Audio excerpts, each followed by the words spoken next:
market farmers. For any of you guys who are not familiar with that term, what that means is we are growing the produce ourselves and then actually selling it to the restaurants, institutions, and individual consumers by our own hands. So we're not going through middlemen, we're actually growing it, producing it, and selling it ourselves. So if anybody wants a clarification on that. So again, Linden Farmers Market's on Saturdays from 10 a.m. to 2 at Centennial Park in downtown Linden. Starts June 1st. And then my little tenfold farm logo. It's very cute. Okay, so some farming statistics for Whatcom County. Whatcom County is one of the best areas to be a direct farmer. We have a lot of agriculture in the area, a lot of good farmland in the area. And not only that, but the demographics of the population that we have here in Whatcom County, a lot of the consumers in Whatcom County want local products. They want produce and meats and cheeses and dairy products that are produced locally.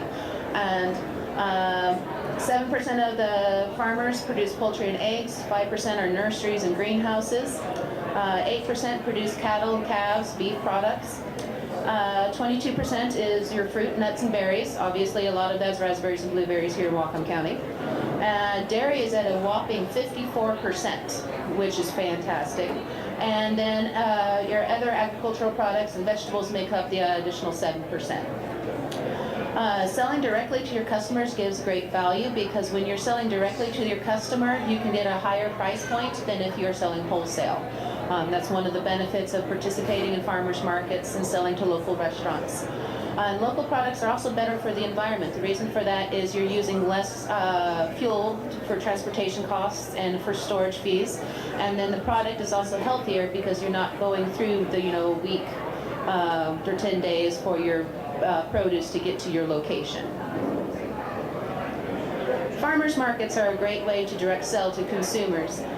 Smaller farmer markets are a low-cost entry, so that means if you're just a beginning first-year farmer, you've got a half acre and you've got excess produce you want to sell, the smaller farmers markets here in Whatcom County are a great entry point for you to join. The farmers markets can also be a part-time commitment. It's not a full-time job that you have to do. It's something that you can do, do your gardening after work and then come to a farmers market on the weekend to sell your product. Opportunities to share your story and create interest are also good parts of having a farmers market because each farmer has started not because they wanted to make a whole lot of money. In fact, I don't know any farmer that goes into the business because they want to make a whole bunch of money. The reason we go into farming is because we want to produce good, healthy food, and we want to share with our community how to do that. And then also, our community wants local. It's one of the big selling points for Whatcom County and why people are coming to Whatcom County. When you're a direct market seller, interacting with your customers is incredibly important. They want to hear from you in person. They want to hear your story. They want to touch the produce and hear your story about both the good things and the bad things. They want to know that where their food comes from a real person with the same struggles and trials and tribulations that they experience in their own life. Another way to interact with customers is to set up appointments with your local restaurants because they also want local products. And then follow up with your contacts frequently. The restaurant that you went and talked to 2 years ago or 6 months ago that weren't ready to buy your products, right now might be ready to buy your products. So you always want to check in with your contacts that you've made previously. Methods to direct market your agricultural products. Meeting in person. Social media is a very big one, especially with the younger population.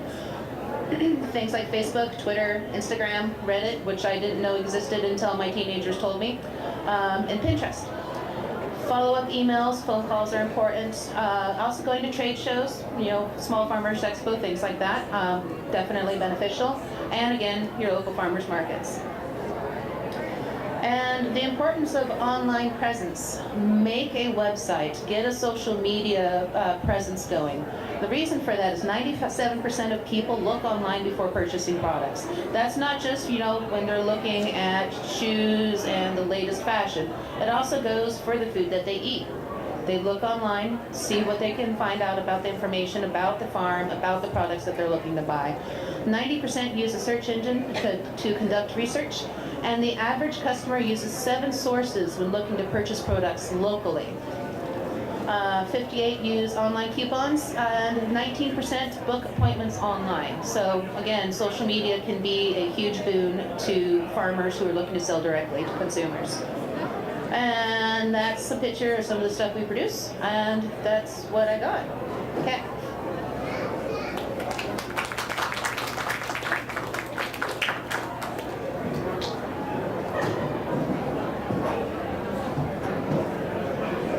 Hi, my name's Anna Morris, and I'm the owner of Slanted Sun Farm and the president of the Twin Sisters Market. So the market was created in 2015 when a group of young farmers connected over their goal to increase access to locally grown and affordable foods in the foothills region of Whatcom County. We're a cooperatively run mobile market that serves 2 locations 13 miles apart every Saturday from June to October with a converted flatbed trailer and a pop-up market stand. The market captures a small percentage of sales based off of how many shifts each market or each farm works.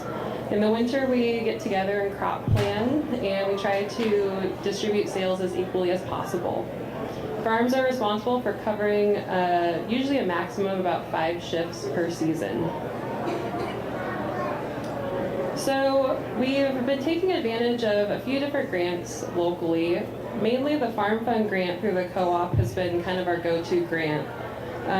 We utilize that to get the market up and running to fund the development of the converted flatbed trailer.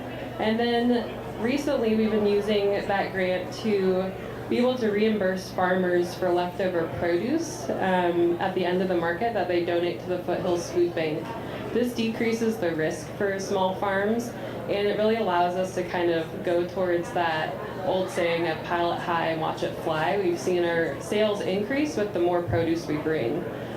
So generally, our organization is pretty innovative, our structure, and having a lot of women-run farms involved in the market, and particularly serving a food desert, makes us a really desirable candidate for grants. Because of our nonprofit status and serving a food desert, we've been able to lean on some organizations locally to help us with marketing, EBT setup, and grant writing. So those organizations are like the Health Department, Opportunity Council, and NABC.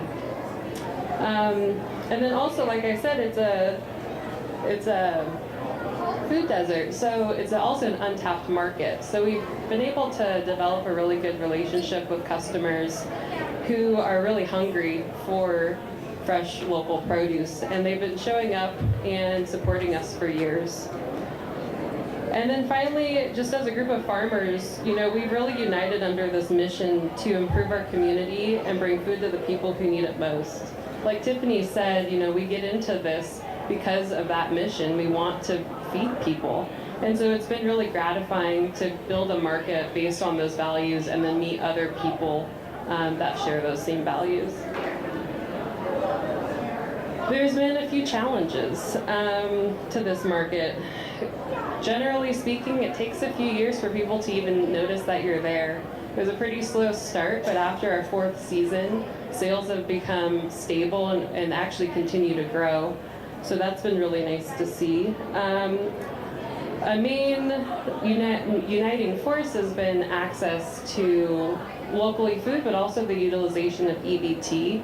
And that's a kind of a tough nut to crack in general. We're still working on trying to get people to utilize EBT more.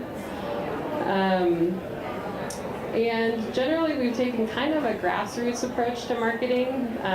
Marketing isn't always the strong suit of farmers, so we continue to work on that, and we really rely on those organizations to kind of help get the word out.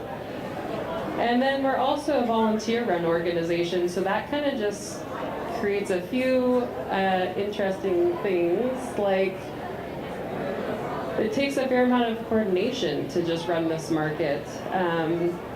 We're also building up this market off of just a really unique model, so things just pop up every once in a while that we didn't foresee.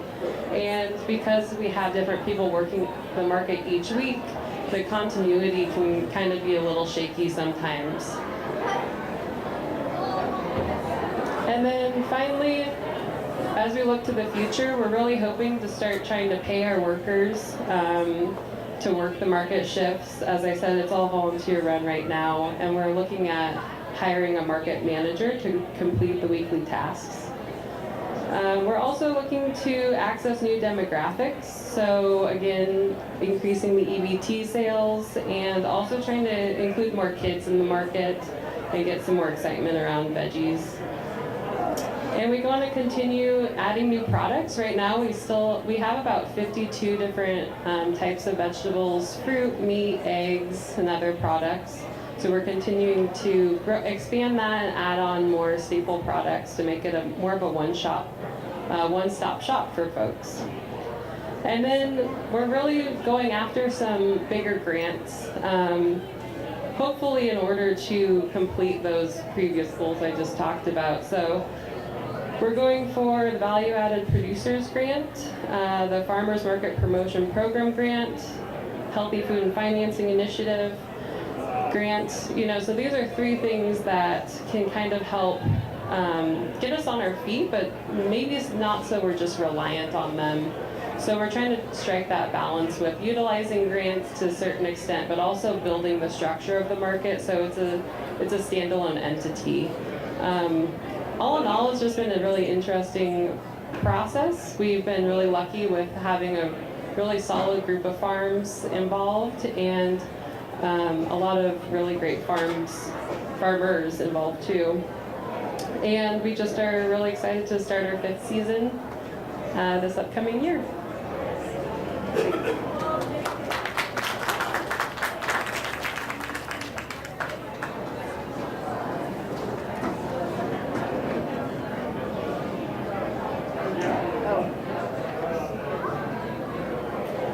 Okay, so I'm the other Anna.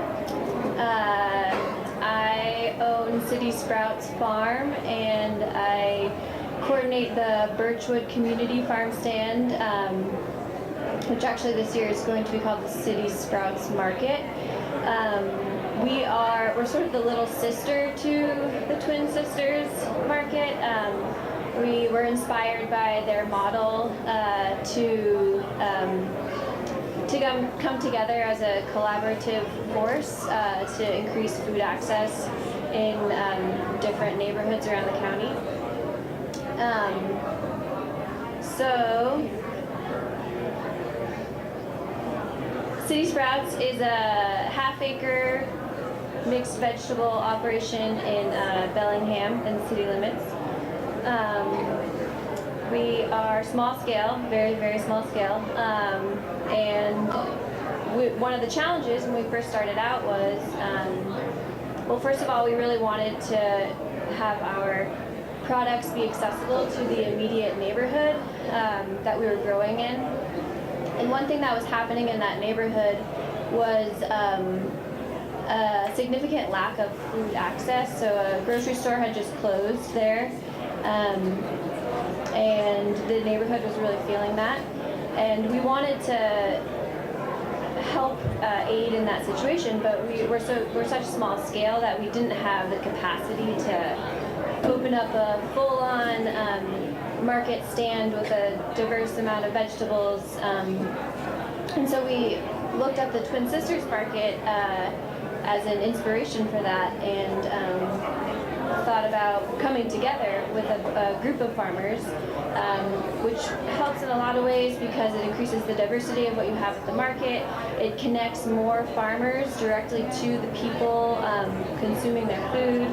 And so with the guidance of Anna and other folks from Twin Sisters, we were able to put together a really similar market strategy.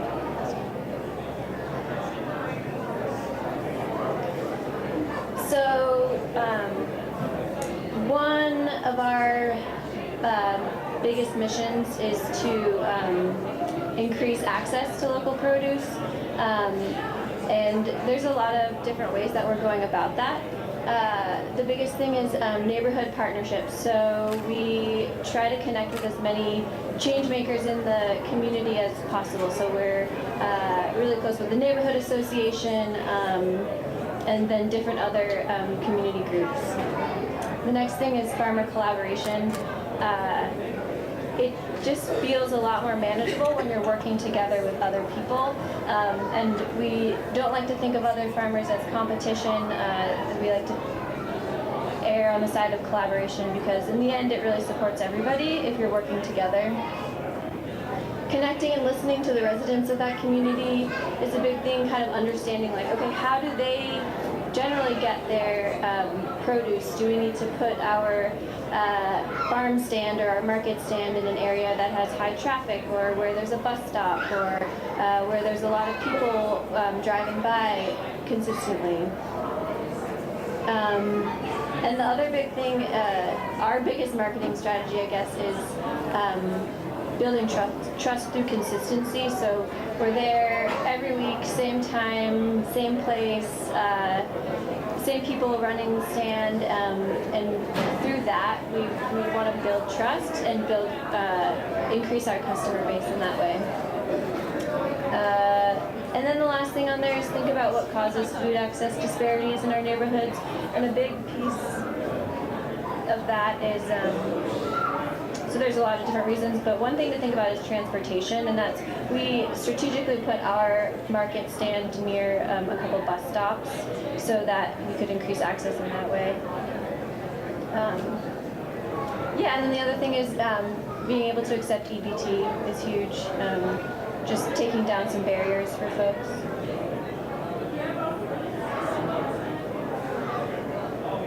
Okay, so the big question, how do you increase your customer base as a new farm or market? This was one of our biggest challenges this year. Some of the things that we tried were flyering, social media. Social media was huge. This really awesome website called Nextdoor. Has anyone heard of Nextdoor? That was really helpful for us to get the word out. Neighborhood meetings, just going to places where you know there's a lot of people gathering together and then spread the word about what you're trying to accomplish. And then the biggest thing is just showing up, so consistency. Yeah. All right, thank you, Anna. So you can take a seat, and I'm gonna reroute this microphone so we can take some questions from the audience. Stand by.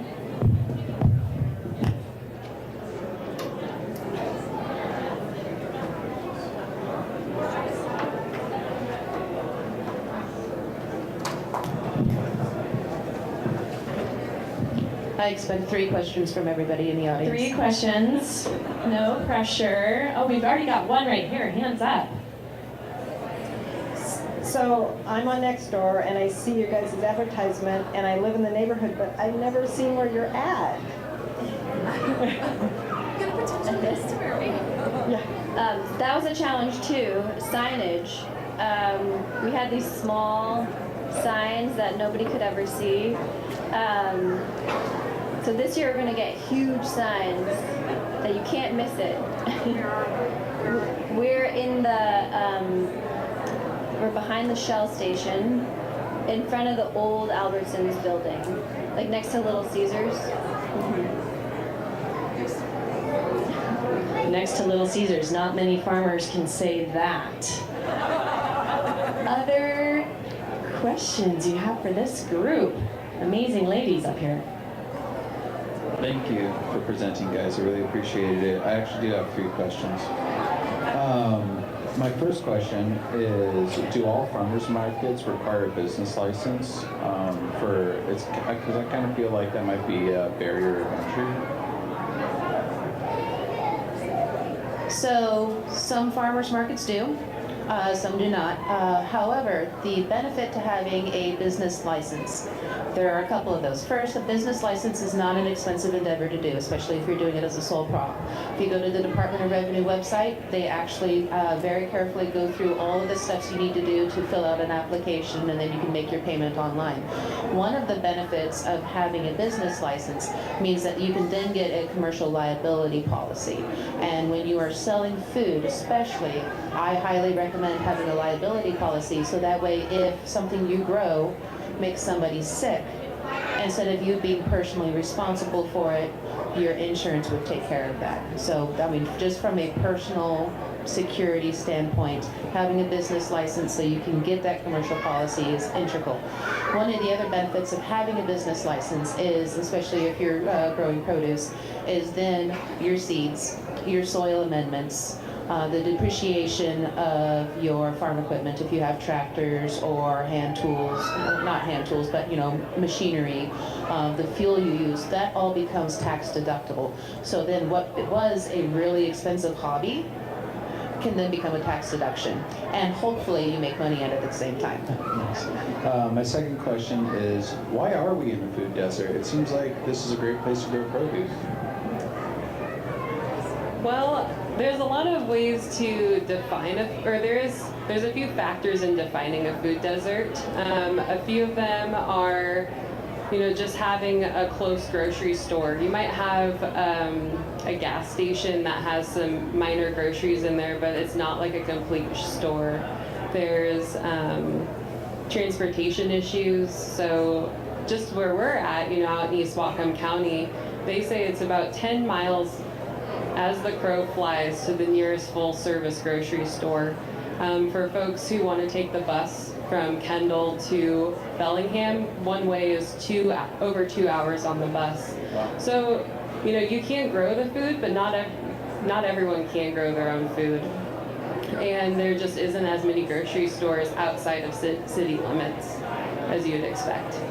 And my final question, can you repeat the names of those grants that you're working with? Yeah, so they're USDA grants, and they're the Value Added Producers Grant is one. The Farmers Market Program Promotion Grant is another one. The Healthy Food and Financing Initiative Grant. And those are all pretty big grants. There's some local ones that you can go for too through the co-op. There's the Co-op Farm Fund Grant, which is for a group of farmers. So you can get money if it kind of goes towards a